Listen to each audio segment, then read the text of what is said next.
48 घंटे का कोई दूल्हा बनता है? अजीत पवार और फडणवीस मिलकर शादी कर लिए।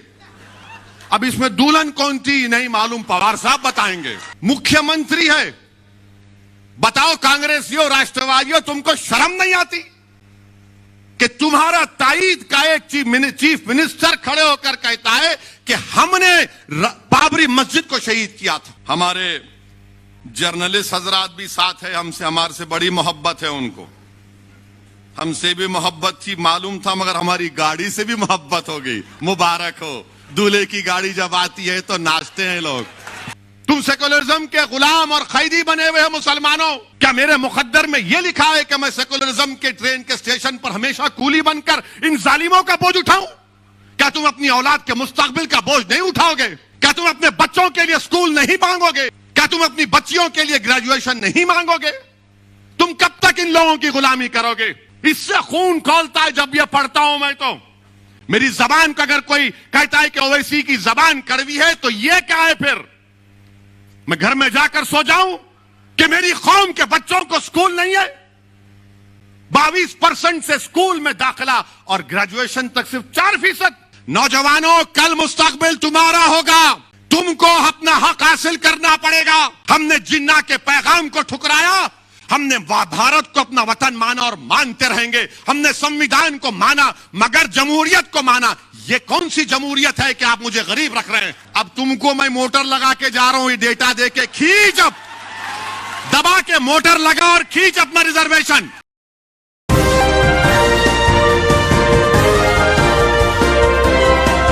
मेरे अजीज दोस्तों और बुजुर्गों, मैं आपको बताना जरूरी समझता हूं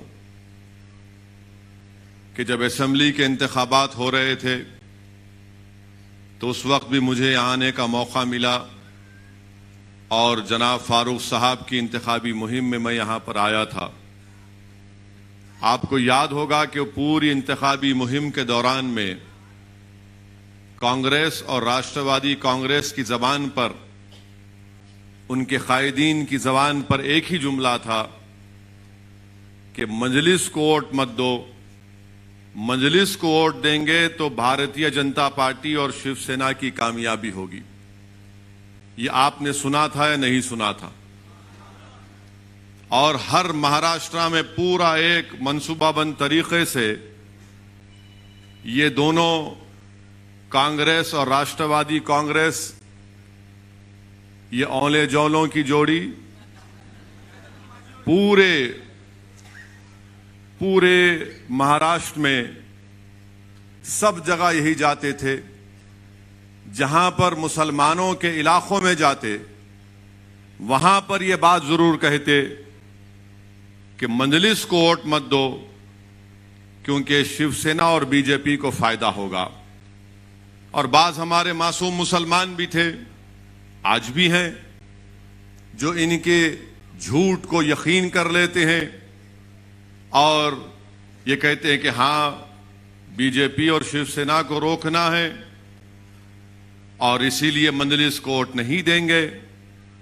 और उसका नतीजा हुआ भी। शोलापुर में हमारे बाज मुसलमान भाइयों ने इस झूठ को सच समझा और उस रिवायत को बरकरार रखा उन मुसलमानों ने कि पिछले 60 साल से न सिर्फ महाराष्ट्र बल्कि मुल्क के मुसलमानों से हमेशा जो अपने आप को सेकुलर कहती हैं, उन्होंने मुसलमानों को सबसे बड़ा धोखा दिया। इलेक्शन तो हो गया, नतीजा भी आ गया। अल्हम्दुलिल्लाह मैं बड़ा मुतमईन हूं कि मजलिस के उम्मीदवार ने यह कहकर शोलापुर के अवाम का दिल दोबारा जीत लिया कि आपने मुझे इतनी हजारों की तादाद में वोट देकर मुझे खरीद लिया। अल्हम्दुलिल्लाह ये बड़ी बात है कि किसी एक सियासी पार्टी के उम्मीदवार की कामयाबी नहीं होती है, मगर वो आपकी वोट और आपकी मेहनत और दुआओं का इस तरह से पूरे इखलास और खुलूस के साथ शुक्रिया अदा करता है। और न सिर्फ जबान से इस बात का इकरार किया, बल्कि मैंने बहुत ही कम ऐसे सियासी जिम्मेदारों को देखा जो इलेक्शन में शिकस्त के बावजूद भी आवाम के दरमियान में रहते और आवाम का काम करते रहते हैं, जिसमें काबिल जिक्र हमारे फारूक शाब्दी साहब हैं। अल्लाह उनके इस जज्बे को सलामत रखे। मैं आपसे अर्ज कर रहा था कि कांग्रेस और राष्ट्रवादी ने बार बार सिर्फ यही कहा था, असदुद्दीन ओवैसी बी टीम है और बीजेपी शिवसेना को वोट मत दो वरना मोदी आ जाएगा। यानी हमको बी टीम बना दिए, इल्जाम तो लगाए, मगर जब इलेक्शन का नतीजा निकला तो अचानक ये तमाम के तमाम एक जगह जमा होकर बोले, अरे हम और तुम तो एक है ना, हम और तुम तो एक है। एक का नाम राहुल है, एक का नाम पवार है, एक का नाम ठाकरे, अपन एक है, एक हो जाएंगे। एक हो गए। और मैं तुमसे पुकार पुकार कर कह रहा था कि देखो तुम्हारा और मेरा रिश्ता वो रिश्ता है जिसको रब्बे कायनात ने कलमे की बुनियाद पर जोड़ा, एक हो जाओ, एक हो जाओ, एक हो जाओ। मगर तुमने मेरे पैगाम को नहीं समझा, अगियारों ने एक होकर तुम्हारे मुंह पर एक तमाचा मारा। वो एक हो गए। क्यों एक हुए? इख्तिदार हासिल करना था, ताकत हासिल करना था। और वो मुसलमान जो कांग्रेस और राष्ट्रवादी के झूठ का शिकार हो गया, मैं उनसे पूछ रहा हूं, बताओ तुम्हारे पास मेरे इस सवाल का क्या जवाब? बताओ तुम्हारे पास क्या जवाब है? क्या तुम जवाब दे पाओगे? क्या तुम अपने ज़मीर को जवाब दे पाओगे? क्या तुम अपने आप से मुतमईन हो कि जिसका तुमने साथ दिया वो शिवसेना को महाराष्ट्र के इख्तिदार की कुर्सी पर लाकर बिठा दिया? क्या शिवसेना सेकुलर पार्टी नहीं है? शिवसेना भारतीय जनता पार्टी की तरह एक कम्युनल पार्टी है, थी और रहेगी हमेशा। शिवसेना कोई सेकुलर पार्टी नहीं है। और ये सेकुलरिज्म के गुलाम जिनके दुम छल्ले बनकर फिरते हैं राष्ट्रवादी कांग्रेस के और कांग्रेस के, तुम सर्टिफिकेट दोगे कि कौन सेकुलर कौन कम्युनल है? इसीलिए हमेशा मैं कहता हूं कि इन्हीं की सर्टिफिकेट की हमको जरूरत नहीं है। ना मंदलिस को जरूरत है, ना मुसलमानों को जरूरत है, ना दलितों को जरूरत है, ना हर उस सेकुलर जहन रखने वाले शख्स को जरूरत है। कौन है ये लोग कि इनके साथ आ जाएगा तो सेकुलर और इनके साथ नहीं आएगा तो कम्युनल? अरे तुम क्या दुकान चला रहे हो कोई नोटरी की कोर्ट के सामने कि तुम स्टैंप मार के दोगे तो सेकुलर हो जाएगा? शिवसेना के सेकुलर है? बताओ शरद पवार साहब, बताओ राहुल गांधी, क्या शिवसेना सेकुलर है? और तुम सारी दुनिया के सामने जाके कहते हो कि मंदलिस को वोट मत दो। क्या तुम भूल गए 92 में क्या हुआ था मुंबई की सड़कों पर? क्या तुम भूल गए श्री कृष्णा कमीशन की रिपोर्ट को? क्या तुम भूल गए उन तमाम नफरत भरी तकारीर को? बयान करना शुरू करूं मैं, एक एक चीज, एक एक जुमला याद है, मगर ये लोग अपने इख्तिदार को बचाने के लिए, अपनी दौलत को बचाने के लिए, अपने खानदान को बचाने के लिए, अपने परिवार को बचाने के लिए। अच्छा, तरफ तमाशा तो ये है, राष्ट्रवादी कांग्रेस वाले अजीत पवार 48 घंटे के दूल्हे भी बन गए थे।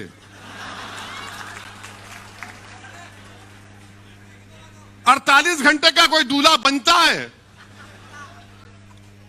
अजीत पवार और फडणवीस मिलकर शादी कर लिए। अब इसमें दुल्हन कौन थी नहीं मालूम, पवार साहब बताएंगे। हम तो दूल्हे भाई हमेशा के लिए, हमको नहीं मालूम। 48 घंटे के लिए अचानक सुबह सुबह दौड़ रहे हैं, तू मुख्यमंत्री मैं डिप्टी, और फिर पूरे फाइल गायब, पूरी फाइल गायब। और फिर बाद में सेकुलर हो आते हैं, नहीं नहीं नहीं वो गंदा है फडणवीस, बीजेपी है। और फिर उद्धव ठाकरे को बोलते नहीं नहीं ये दूध का धुलावा है, शिवसेना अच्छी है। अब जाके कोई पूछेगा इनसे, जवाब दो, ये क्या ड्रामा किया तुमने? अगर कोई मुसलमान राष्ट्रवादी कांग्रेस का निकलकर किसी और पार्टी में आ जाता, मिसाल के तौर पर मंदलिस में आ जाता है, तो उसको बोलेंगे ये गद्दार है, निकाल के फेंकेंगे उसको, पुलिस पीछे लगा देंगे। नहीं, ये कैसा आ रहा है, मंदलिस में कैसे दाखिल हो रहा है। मगर आपका घर वाला जाकर बीजेपी को सपोर्ट करता है तो कुछ नहीं होता। ये क्यों बता रहा हूं कि आपको समझना है, महाराष्ट्र के मुसलमानों को समझाने के लिए, महाराष्ट्र के सेकुलर जहन रखने वाले लोगों को समझाने के लिए। हर बात पे कहते हैं मजबूरी है, कहे की मजबूरी बताओ मेरे को, कहे की मजबूरी है। यानी हम सब भूल जाएं और तुम जो फैसला करोगे हम गुलामों की तरह, कैदियों की तरह तुम्हारे में हाँ मिलाते रहे। शिवसेना को तुमने सेकुलर बना दिया और मंदलिस को तुमने कम्युनल कह दिया। क्या इनका मामला है। और ये तीनों की, ये 3-1 की सरकार, 3-3 मिल के सरकार चला रहे हैं और फिर बोल रहे नहीं सेकुलरिज्म को बचाना है। कौन सा सेकुलरिज्म बचाएंगे। क्या यह बात सच नहीं है कि महाराष्ट्र की विधानसभा में उद्धव ठाकरे ने असेंबली में खड़े होकर नहीं कहा था, इम्तियाज साहब अभी हालिया दिनों में कहा था ना, मंदिर के बारे में, मस्जिद के बारे में। मुख्यमंत्री है, बताओ कांग्रेसियों, राष्ट्रवादियों, तुमको शर्म नहीं आती कि तुम्हारा ताईद का एक चीफ मिनिस्टर खड़े होकर कहता है कि हमने बाबरी मस्जिद को शहीद किया था।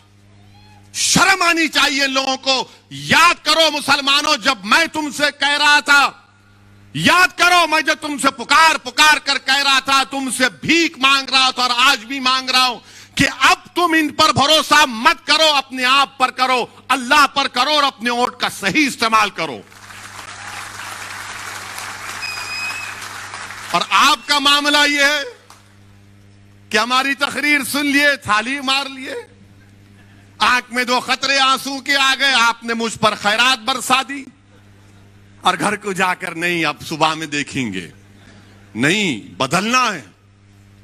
इनको पहचानो, आप इनको पहचानो अपने इख्तिदार के लिए, अपनी सत्ता के लिए, अपने खानदान को बचाने के लिए, अपने परिवार को बचाने के लिए, अपनी जेबों को भरने के लिए, अपने करप्शन के स्कैंडल्स को छुपाने के लिए इन्होंने सेकुलरिज्म को खत्म नहीं बल्कि दफना दिया। महाराष्ट्र में दफना दिया सेकुलरिज्म को कांग्रेस ने और राष्ट्रवादी कांग्रेस ने। अब क्या बोलेंगे, नहीं मोदी को रोकना है।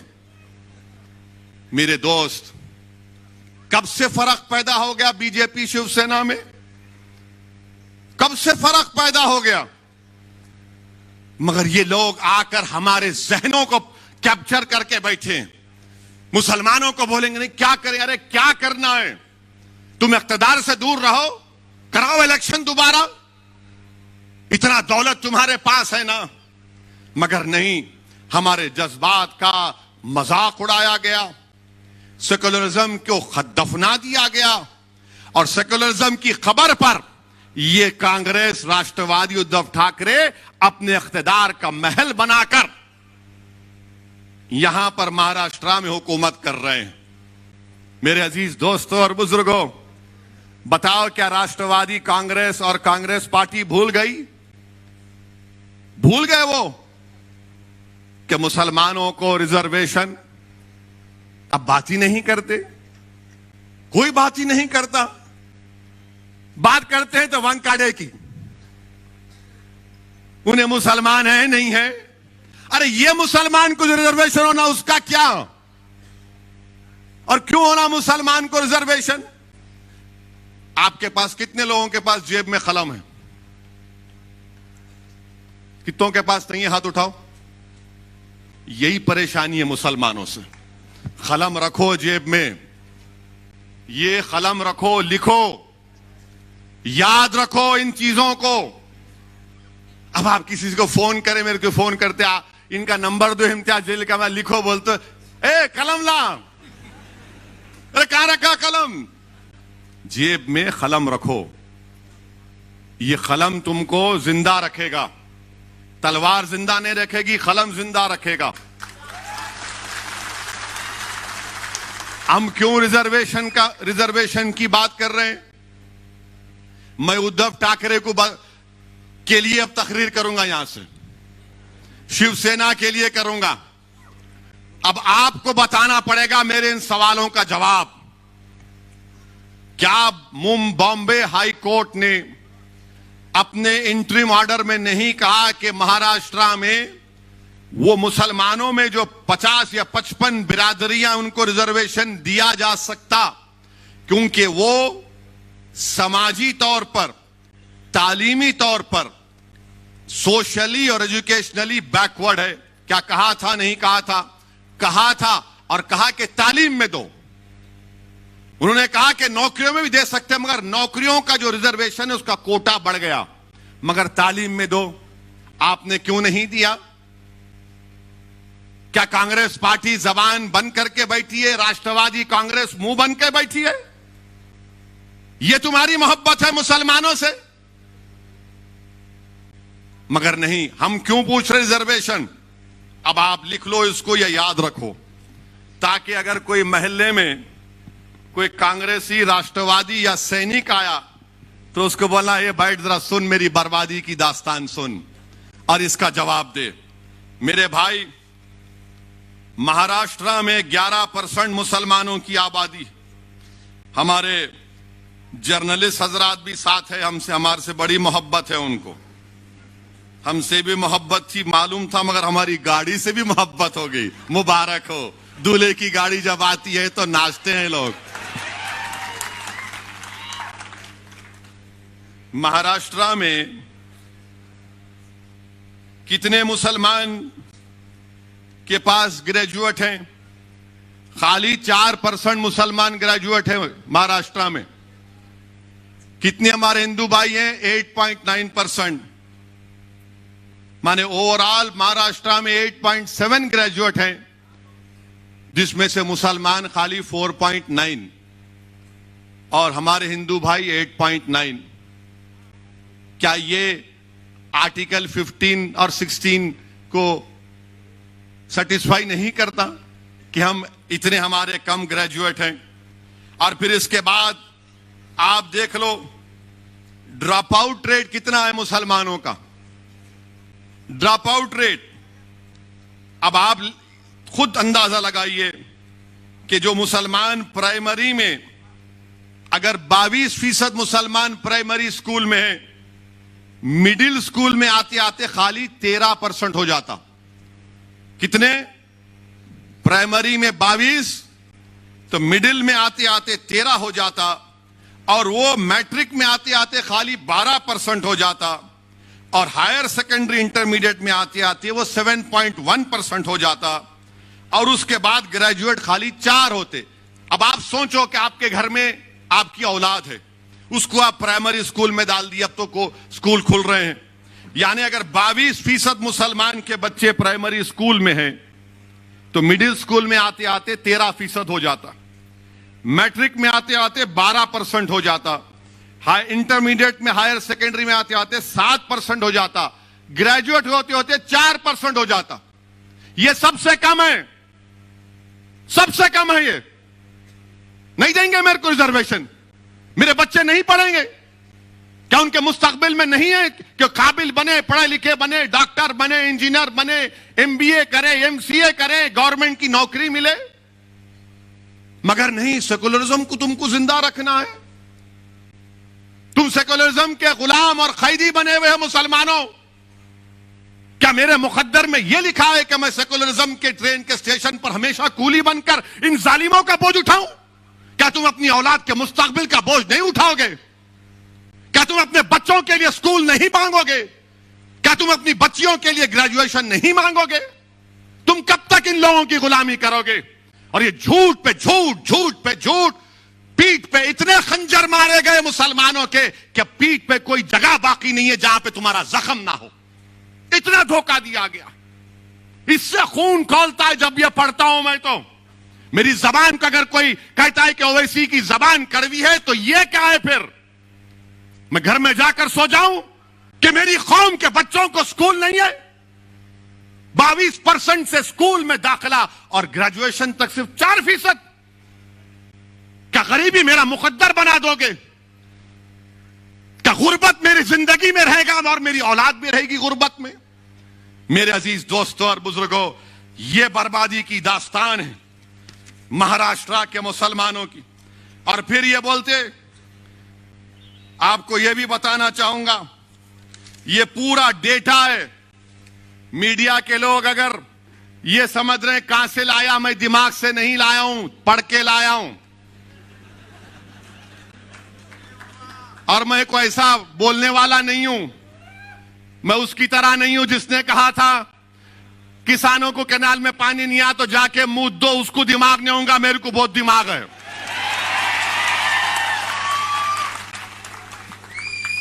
अब आप सुनो, पूरे महाराष्ट्र में कितनी जमीनें, एग्रीकल्चर लैंड कितनी है मुसलमानों के पास रूरल एरिया में। और वो मुसलमानों को मैं याद दिला रहा हूं जो उस वक्त असेंबली के इलेक्शन में जो बैंड बाजा की पार्टी बने हुए थे कांग्रेस राष्ट्रवादी के लिए, सेकुलरिज्म सेकुलरिज्म, वोट दो वैसी आ जाएगा। अब बोलो, देखो कितनी जमीन तुम्हारे पास है, जिरात की जमीन, एग्रीकल्चर जमीन, देही इलाकों में।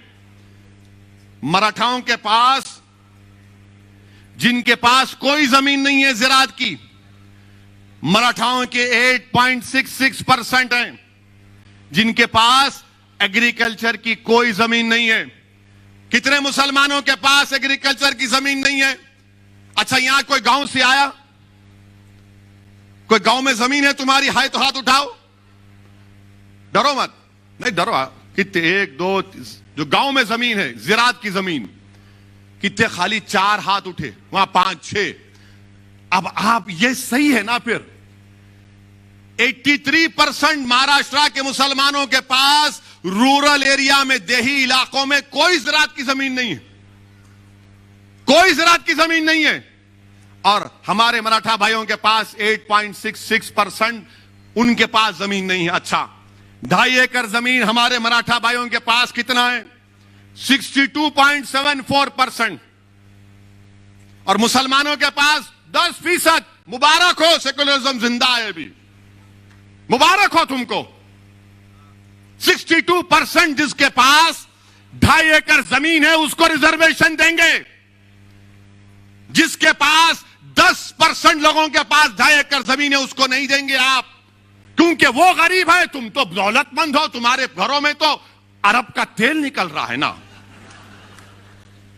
घर में चिराग जलाने के लिए तेल नहीं है और ये जालिम हमको रिजर्वेशन नहीं देंगे। और फिर जिसके पास 5 एकड़ जमीन है, हमारे मराठा भाइयों, 19% मराठा भाइयों के पास 5 एकड़ एग्रीकल्चर रूरल एरिया में लैंड है। मुसलमानों के पास कितनी, 5 एकड़ जमीन कितने लोगों के पास है महाराष्ट्र में? खाली 4.60%। 10 एकड़ 6% मराठाओं के पास है, मुसलमानों के पास कितने? 1.20।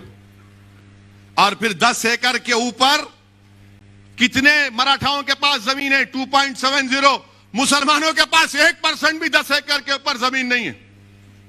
मुबारक हो आपको मुसलमानों, खास तौर से मुबारक उन लोगों को जो सेकुलरिज्म के झूठे वादे पर ये राष्ट्रवादी कांग्रेस को वोट देते, बल्कि गुलामी करना उनका मुकद्दर समझते। ये तुम्हारी बर्बादी की दास्तान बयान कर रहा हूं। और फिर इसके बाद आप जाइए, आपकी आमदनी कितनी है मालूम आपको? ये कमेटी बता रही है, कमेटी कह रही है कि सालाना 25,200 जो मुसलमानों की आमदनी है वो सिर्फ 20% है। सालाना 25,200 रुपये, यानी जो 1,200 रुपये महीने कमाता वो महाराष्ट्र में 25% मुसलमान है। और जो 20% है, जो 25,000 से 2,000 और 50,000 के दरमियान में जो कमाता मुसलमान सालाना 12 महीने में, जो 25,200 से 50,400 कमाता वो 41% है मुसलमान। और जो 50,000 से 72,000 जिसकी सालाना आमदनी है वो खाली 20% है मुसलमान। और जो 72,000 से 3,60,000 जो 12 महीने में कमाता वो सिर्फ 17% है। और जो 3,60,000 के ऊपर कमाता वो ओनली 0.36% है। क्या आप खुश हैं इससे? मुझे पूछ बचवा दो, बताइए। क्या आपको शौक नहीं है कि आपकी आमदनी बढ़े ताकि आप अपने बच्चों की शादी कर सके, अपने बच्चों को पढ़ा सके? ये हमारा ड्रॉप आउट रेट क्यों गिरता? 22% पे प्राइमरी है, ग्रेजुएशन में आते आते 4 क्यों होते?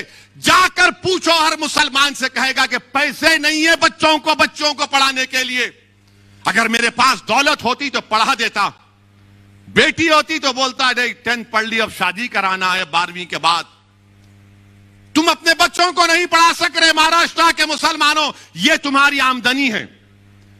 आप बताओ, आप क्या खामोश बैठेंगे? आप फिर अंदाजा लगाइए। और फिर अब ये हमारे मराठा भाइयों की आमदनी क्या है ये भी देख लो आप। ये भी नंबर लाया हूं, पूरी तैयारी करके आता हूं हमेशा।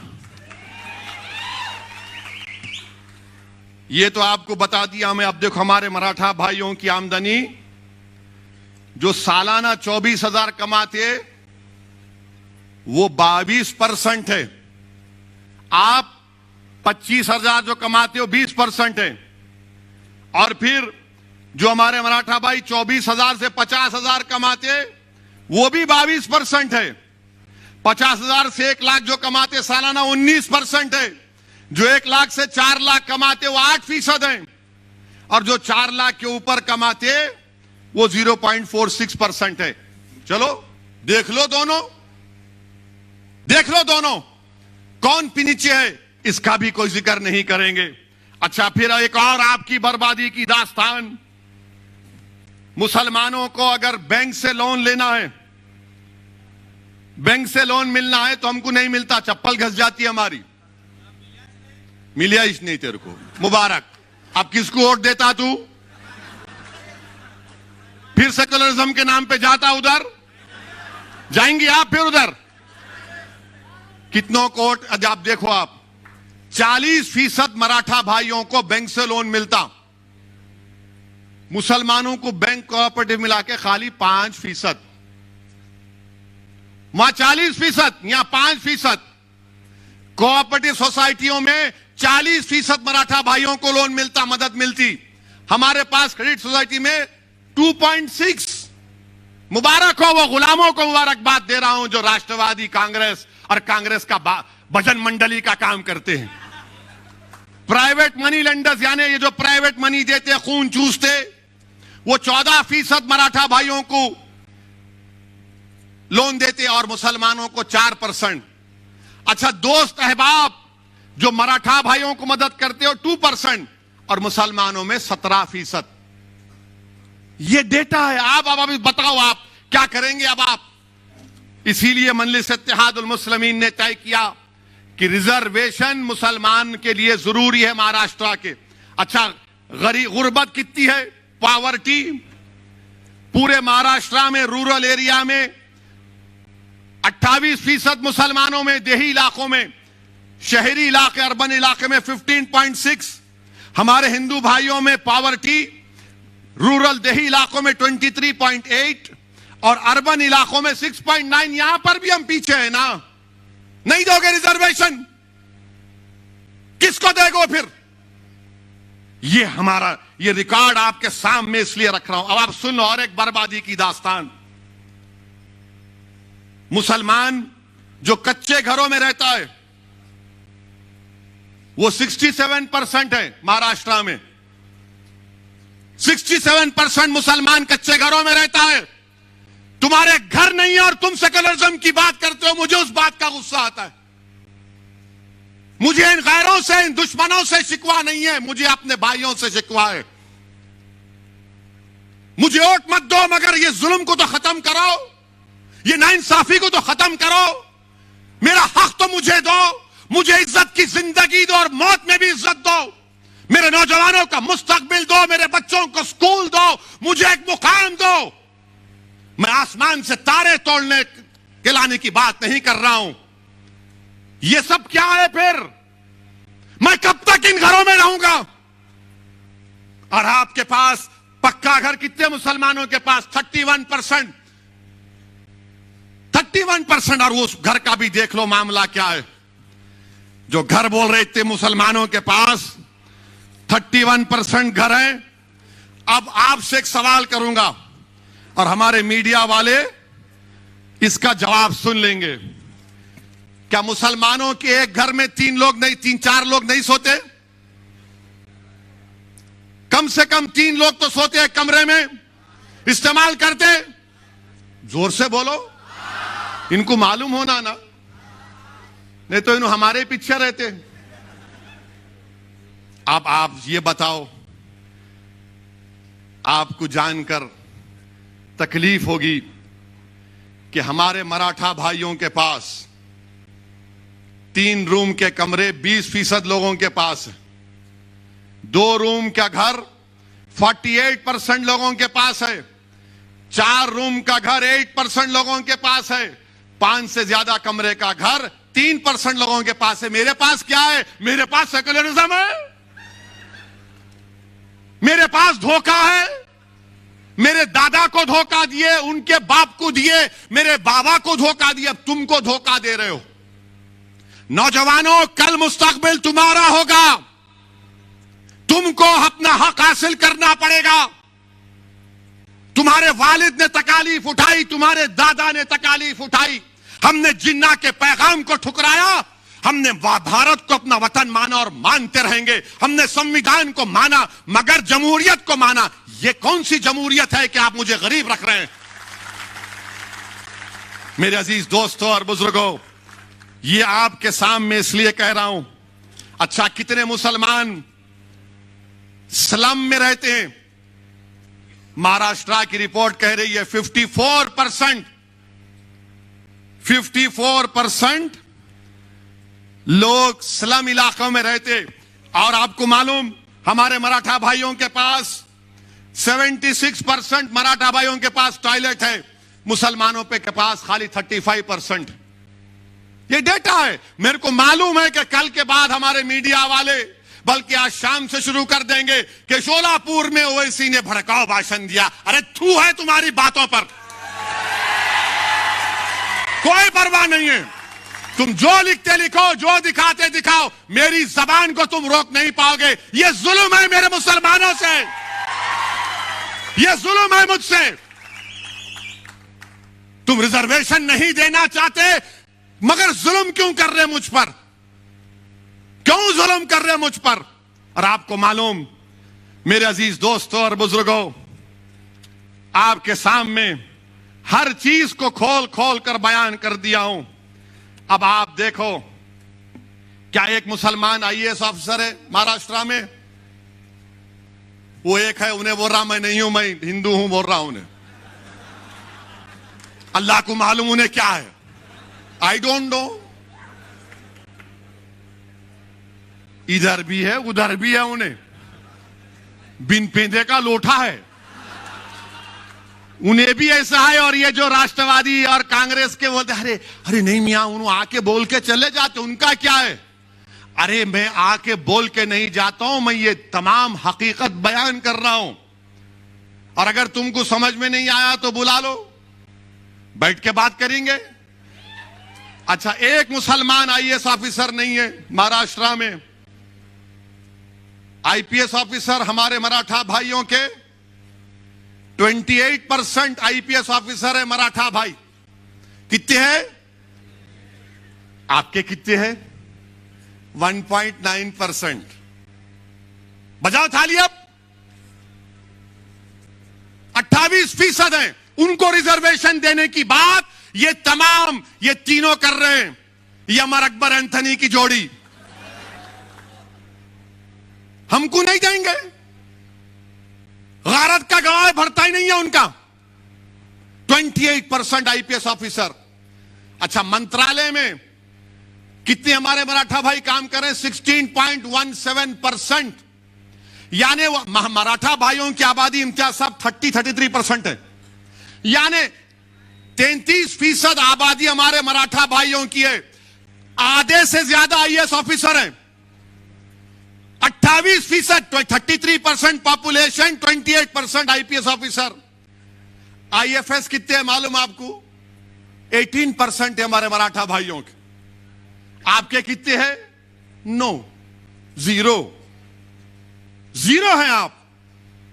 मेरे अजीज दोस्तों और बुजुर्गों, ये नाइंसाफी की तमाम बातें मैंने आपके सामने रख दिया। अब आप अच्छा पीने का पानी भी ले लो। वैसे माशाल्लाह ये राष्ट्रवादी और ये कांग्रेस शोलापुर में कितने 5 दिन में एक बार पानी, रोज पानी आता आपको? आता फारूक? 5 दिन में एक मर्तबा आता? हाँ,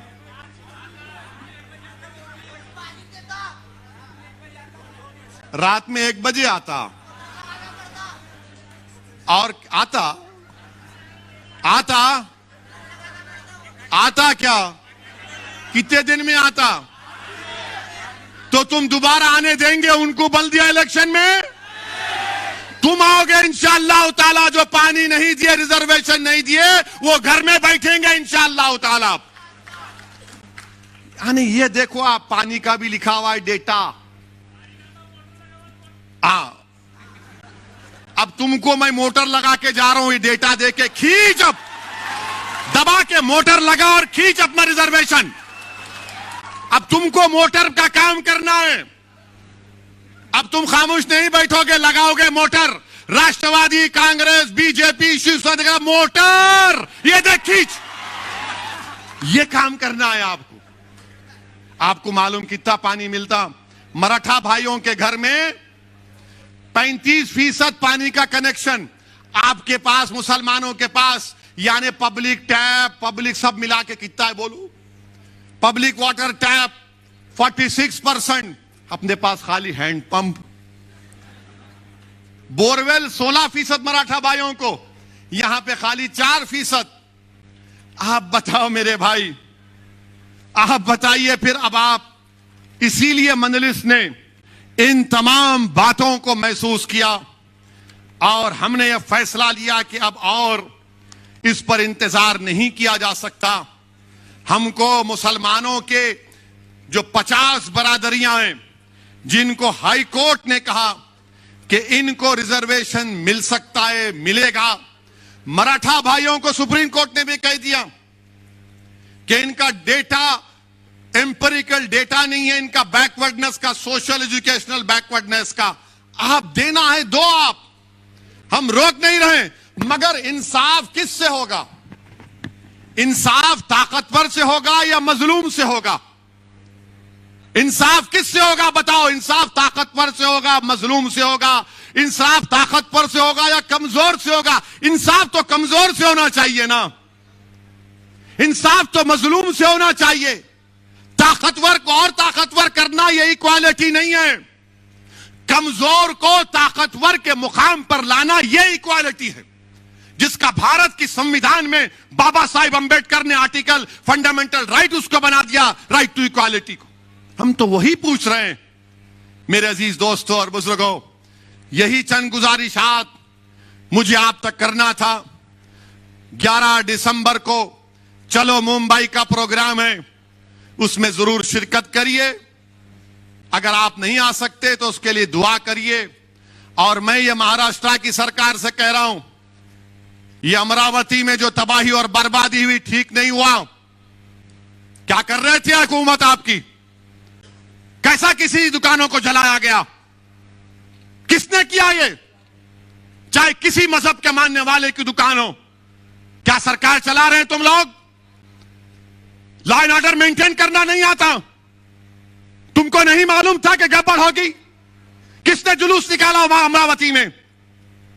दुकानों को तशद्दुद के जरिए बर्बाद कर दिया गया। मजलिस हमेशा से तशद्दुद किया है, मगर यह सरकार की जिम्मेदारी है। मेरे अजीज दोस्तों और बुजुर्गों, यही चंद बातें आप तक पहुंचाना था। अभी तो यह स्टार्ट लिया हूं, फिर आऊंगा, मैदान में जलसा होगा, इंशाअल्लाह आधी बात करेंगे पूरी। मगर आपसे गुजारिश है कि मैंने जिन इन अहम बातों का जिक्र किया, सोचिए थोड़ी देर के लिए, यहां से एक फिक्र लेकर जाओ। याद रखो, कि मुस्तकबिल आपका है, रिजर्वेशन मुसलमानों का हक है। और महाराष्ट्र की सरकार, ये तीनों पार्टियों की सरकार अगर ये सेकुलरिज्म को, इक्वालिटी को मानते हैं तो इनको महाराष्ट्र के मुसलमानों को रिजर्वेशन देना पड़ेगा। नागपुर के असेंबली के सेशन में बिल लाओ और महाराष्ट्र के मुसलमानों से इंसाफ करो। अस्सलाम वालेकुम व रहमतुल्लाहि व बरकातुहू।